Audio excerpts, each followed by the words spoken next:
Carbon halogen bond, है ना, उसके नेचर के बारे में जानते हैं, कब ये क्रियाशीलता ज्यादा होगी, कब क्रियाशीलता कम होगी, बंध लंबाई कब ज्यादा होगी। ठीक है, तो चलिए देखते हैं कार्बन हैलोजन बंध की प्रकृति, nature of carbon halogen bond, क्या नेचर है, क्या इसमें स्थितियां है, उसको देखते हैं। ठीक है, तो जनरली क्या है कि कार्बन और हैलोजन अगर हम लोग यहाँ पे देखें तो किसी भी हेलो एल्केन में, किसी भी हेलो एल्केन में, हेलोरिन में, जनरली हेलो एल्केन देखते हैं हम लोग यहाँ पे, तो किसी भी हेलो एल्केन में क्या होता है, जो हैलोजन जुड़ा होता है वो कार्बन से जुड़ा होता है। हैलोजन का बॉन्ड किसके साथ भी बना होता है, कार्बन के साथ में।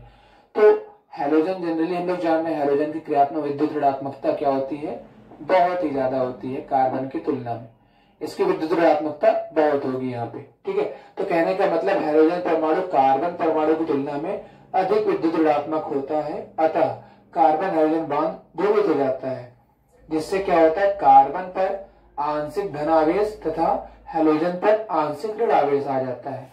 यानी जो कार्बन हैलोजन बॉन्ड, सपोज हमने ले लिया क्या, CH3Cl ले लिया सपोज। ठीक है, अब यहाँ पे अगर देखेंगे हम लोग तो कार्बन और हैलोजन ये हो गया, एक हाइड्रोजन, दो हाइड्रोजन, तीन हाइड्रोजन, देखिए कुछ इसी तरीके से बना है। अब ये Cl यानी हैलोजन जो है बहुत ज्यादा क्या है, विद्युत ऋणात्मक है। विद्युत ऋणात्मक होने का मतलब ये क्या है, आंशिक रूप से ऋणावेशित हो जाता है, और कार्बन आंशिक रूप से क्या हो जाता है, धन आवेशित। ऋणावेशित की वजह से क्या आ जाता है, यहाँ पे धन आवेश आ जाता है। तो कहने का मतलब है हैलोजन ज्यादा विद्युत ऋणात्मक होने की वजह से क्या होता है, यहाँ पे कार्बन के ऊपर आंशिक धनावेश और ये ऋणावेश आ जाता है, यानी क्या हो जाता है, ध्रुवित हो जाता है। कार्बन हैलोजन बॉन्ड क्या हो जाता है, ध्रुवित। ठीक है, अब यहाँ पे देखो क्या होता है, जब हैलोजन तो हम लोग जनरली जान रहे हैं कि हैलोजन मान लिया कितने प्रकार के होंगे, इसको आप जनरली थ्योरी आप कॉपी पेपर पेन लेकर के लिख सकते हो, या इसको आप स्क्रीनशॉट ले सकते हो। ठीक है, तो मैं आगे बढ़ता हूं। अब यहाँ पे देखिए बात आती है कि ये जो कार्बन हैलोजन बॉन्ड है ये किस हैलोजन परमाणु के लिए बहुत अधिक होगा। तो जनरली हम लोग हैलोजन जानते हैं, कौन कौन से हैलोजन है, जैसे फ्लोरीन, क्लोरीन, ब्रोमीन, आयोडीन, ये सारे हैलोजन हम लोग को दिखते हैं, फ्लोरीन, क्लोरीन, ब्रोमीन, आयोडीन। ठीक है, अब यहाँ पे क्या होता है, आवर्त सारणी में अगर हम लोग देखें तो आवर्त सारणी में ऊपर से नीचे जाने पे क्या होता है, परमाणुओं का आकार बढ़ता है। ऊपर से नीचे जाने पर क्या होता है, परमाणुओं का आकार बढ़ता है, क्योंकि उनके परमाणु क्रमांक में वृद्धि होती है। जितना ज्यादा परमाणु क्रमांक, परमाणु का आकार उतना बड़ा। तो यहाँ पे जैसे जैसे आवर्त सारणी में ऊपर से नीचे जाने पर क्या होता है, हाइड्रोजन परमाणु का आकार बढ़ता है, अतः फ्लोरीन छोटे आकार का तथा आयोडीन बड़े आकार का होता है। यानी जैसे ऊपर से नीचे जाएंगे हम लोग, तो जैसे ये है ना फ्लोरीन, मैं इसको बना देता हूं फिर से। अगर मैं इसको यहां पे लिखूं, फ्लोरीन, क्लोरीन, ब्रोमीन, आयोडीन, ऊपर से नीचे पे क्या होगा, इनका आकार बढ़ेगा, क्योंकि इनके परमाणु क्रमांक में क्या होती है, वृद्धि होती है। तो यहाँ पे देखिए क्या है, फ्लोरीन हो गया। अब फ्लोरीन क्या होगा, इसका आकार छोटा होगा, छोटे आकार का होगा, बट जो आयोडीन इसका परमाणु क्रमांक बढ़ जाता है, कहने का मतलब इसका आकार क्या होगा, इन सबके तुलना में काफी ज्यादा बड़ा आकार हो जाएगा। तो इस तरीके से क्या होगा, जैसे जैसे आकार बढ़ेगा, हाइड्रोजन या कार्बन के साथ में इनका जो बॉन्ड है वो बढ़ता चला जाएगा। कहने का मतलब है अगर हम लोग देखें, इनका आकार, फ्लोरीन का आकार सबसे छोटा रहेगा, उससे बड़ा क्लोरीन का आकार, उससे बड़ा ब्रोमीन का आकार, सबसे बड़ा आयोडीन का आकार। अब मान लीजिए कार्बन, सपोज दैट कर लेते हैं, यहाँ पे कार्बन के साथ में बॉन्डिंग देखनी है। ठीक है, कार्बन के साथ में बॉन्डिंग देखनी है सपोज, तो कार्बन मान लिया किसके साथ में, सबसे पहले फ्लोरीन के साथ में छोटा बॉन्ड बनाएगा, क्योंकि क्या है यहाँ पे ये छोटा परमाणु है, छोटा होगा। वहीं पे कार्बन तो वही है, बट यहाँ पे ब्रोमीन, कार्बन के बाद क्या आ रहा है, फ्लोरोक्लोरो, क्लोरीन और बड़ा। उसके बाद हम लोग देख लेते हैं ब्रोमीन, और उसके बाद आ जाएगा आयोडीन। इस तरीके से जो कार्बन का सभी हाइड्रोजन के साथ में बॉन्ड बनेगा, वो आयोडीन के साथ में उसकी बॉन्ड लेंथ ज्यादा होगी, ब्रोमीन थोड़ी कम, क्लोरीन और कम, और फ्लोरीन कार्बन के बीच में और कम होती है।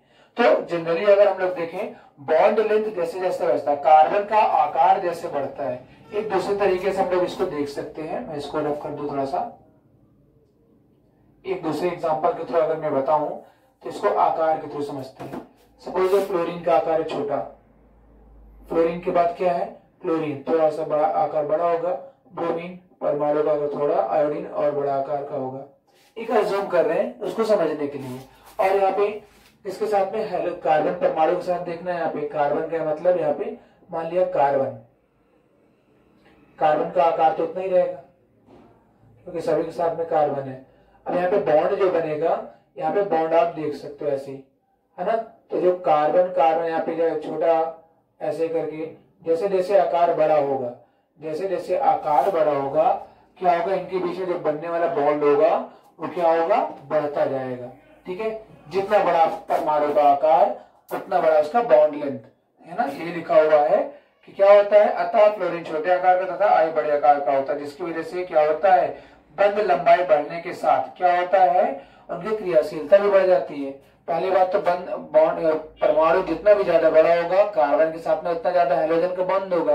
अब बंध जितना बड़ा होता है क्रियाशीलता उसकी ज्यादा होती है, क्योंकि जितना बॉन्ड लंबाई ज्यादा होती है उसको तोड़ना आसान होता है, यानी वो अभी रासायनिक अभिक्रिया में बहुत जल्दी टूट करके दूसरे प्रोडक्ट में चेंज होता है, जिसका हम लोग 3 डिग्री 2 डिग्री 1 डिग्री में हम लोग वहां पे देखेंगे। जैसे जनरली मैं एक समझने के लिए एग्जांपल बता सकता हूं कि जैसे एक बड़ा सा मार्कर मैंने ऐसे लिया हुआ है, इसकी लेंथ इतनी है, ठीक है। अगर मैं इसको चाहूं तो बड़े आराम से इसे तोड़ सकता हूं, या जनरल कोई भी पेन ले लो आप सपोज, ठीक है। ये मैं ऐसा एक पेन ले लेता हूँ, ऐसा कोई एक पाइप है ना। अब इसको देखिए तोड़ना आसान होगा थोड़ा सा। फॉर एग्जाम्पल ऐसे बस एज्यूम कर लेते हैं, बॉन्ड लेंथ मान लीजिए 2 परमाणु है, इसको वीक करना थोड़ा सा वो होगा। बट अगर मैं ये छोटा आकार लूं, छोटा आकार इतना, ये इतना छोटा आकार लेता हूं, तब क्या होगा, इसको तोड़ना थोड़ा सा मुश्किल हो जाएगा। अगर मैं और छोटा आकार लेता हूं, है ना, और छोटा कोई पेन का आप पीछे का जो पार्ट होता है छोटा सा एकदम आकार लो, उसको ब्रेक करना थोड़ा सा मुश्किल हो जाएगा। लेकिन तो जितनी आप बढ़ाओगे क्या होगा, उसको ब्रेक करना आसान होता है। तो इसलिए कहते हैं बस उसी तरीके से आप भी समझ लेते हैं, परमाणुओं के बीच में जो बॉन्ड लेंथ होगा जितना ज्यादा होगा बॉन्ड लेंथ यानी उनकी बंध लंबाई, उनको तोड़ना आसान हो। कहने का मतलब बंध लंबाई जितनी ज्यादा उसकी क्रियाशीलता उतनी ज्यादा होती है।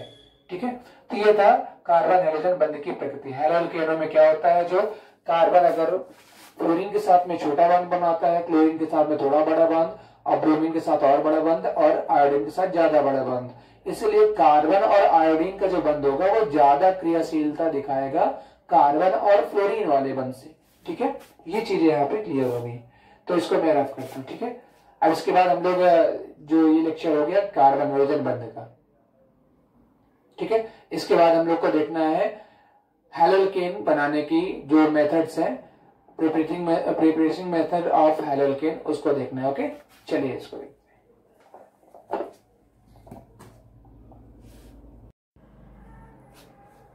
चलिए देखते हैं हैलोअल्केन बनाने की विधियां। ठीक है, हैलोअल्केन बनाने की विधियां देखते हैं, बहुत ही इजी तरीके से यहाँ पे कुछ रिएक्शंस के बारे में जानते हुए चलते हैं। ठीक है, तो हैलोअल्केन हमें बनाना है। हैलोअल्केन मतलब है कि यहाँ पे एल्किल जो ग्रुप रहता है, एल्किल समूह, और यहाँ पे हाइड्रोजन का बॉन्ड रहता है। तो हैलोजन और इस तरीके से जो यहाँ पे पूरा समूह बनता है उसको हैलोअल्केन जनरली नाम देते हैं। ठीक है, तो हैलोअल्केन बनाने कौन कौन से मेथड्स हो सकते हैं, उनमें से हम लोग पहला सबसे देखते हैं कि अल्कोहल से, किसी भी अल्कोहल से हम लोग हैलोअल्केन को कैसे बनाएंगे। ठीक है, तो यहाँ पे सबसे पहले अल्कोहल, अल्कोहल का मतलब ROH, या जनरली हम लोग मेथिल अल्कोहल का सूत्र ले लेते हैं, मेथिल अल्कोहल या मेथेनॉल, तो CH3OH।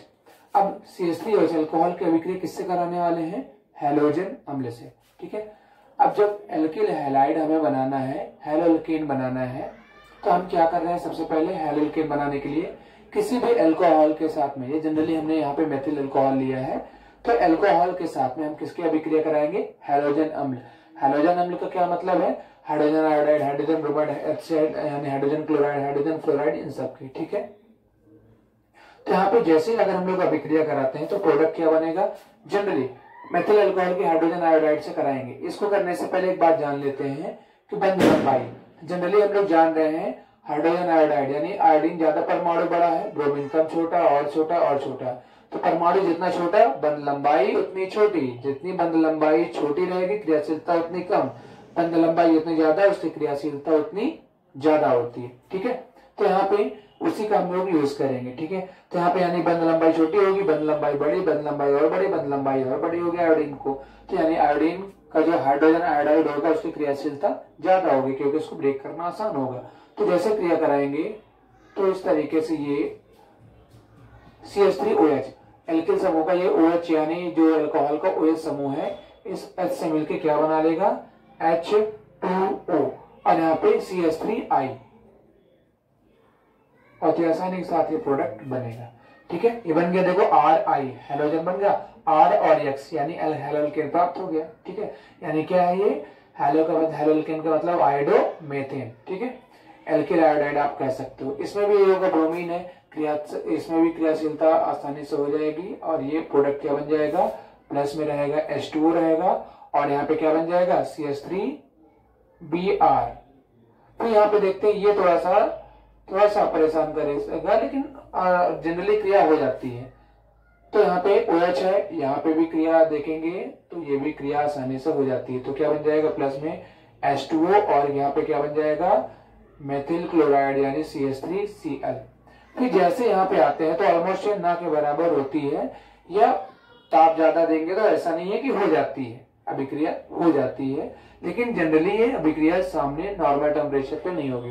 तो कहने का मतलब है जब यहाँ पे ऐसा क्यों हुआ, कोई उत्पाद क्यों नहीं प्राप्त होगा, क्योंकि जब इसकी अभिक्रिया कराई गई तो यहाँ पे बॉन्ड लेंथ ज्यादा था तो इस क्रियात्मकता ज्यादा होने का तुरंत OH और H मिलकर H2O बनाते हैं और ये प्रोडक्ट प्राप्त होता है। सेम कंडीशन ऐसी भी आती जा रही थी, बट जब यहाँ पे बॉन्ड लेंथ छोटा हुआ तो जो इधर का परमाणु था और जो इधर का परमाणु है, छोटे बॉन्ड लेंथ के कारण दोनों के नाभिकों के बीच की दूरी क्या होती है, काफी नजदीक होती है, जिसके कारण क्या होता है नाभिक बड़े मजबूती से दूसरे परमाणु के इलेक्ट्रॉनों को भी अपनी तरफ खींचते हैं। तो इस तरीके से नाभिक का प्रभाव ज्यादा पड़ने के कारण क्या होता है आकर्षण बल वहां पे ज्यादा होता है और बॉन्ड काफी स्ट्रॉन्ग बन जाता है। स्ट्रॉन्ग कहने बता उसको तोड़ना या वियोजन उसका आसान नहीं होता है। ठीक है, तो यहाँ पे इसीलिए छोटे बंद लंबाई वाले जो यहाँ पे है हाइड्रोजन अम्ल, इसको तोड़ना आसान नहीं है, इसलिए यहाँ पे प्रोडक्ट जल्दी नहीं बनता है। ठीक है, तो यहाँ पे इस तरीके से आप देख रहे हो प्रोडक्ट यानी हेलोएल्केन आपको प्राप्त हो जा रहा है। ठीक है, तो ये हेलोएल्केन बनाने की पहले विधि थी, इसमें हम लोगों ने अल्कोहल की अभिक्रिया किससे कराई है हैलोजन अम्ल से। ठीक है, इसकी आगे भी कई अभिक्रियाएं हैं, जैसे अगर हम लोग थायनल क्लोराइड से फास्फोरस पेंटाक्लोराइड से भी करा सकते हैं, है ना, और PCl3 फास्फोरस ट्राइक्लोराइड से भी करा के इसको हेलोएल्केन को बना सकते हैं बड़ी ही आसानी के साथ में। ठीक है, चलिए इसको नेक्स्ट क्लास में देखते हैं। बहुत बहुत धन्यवाद आपका।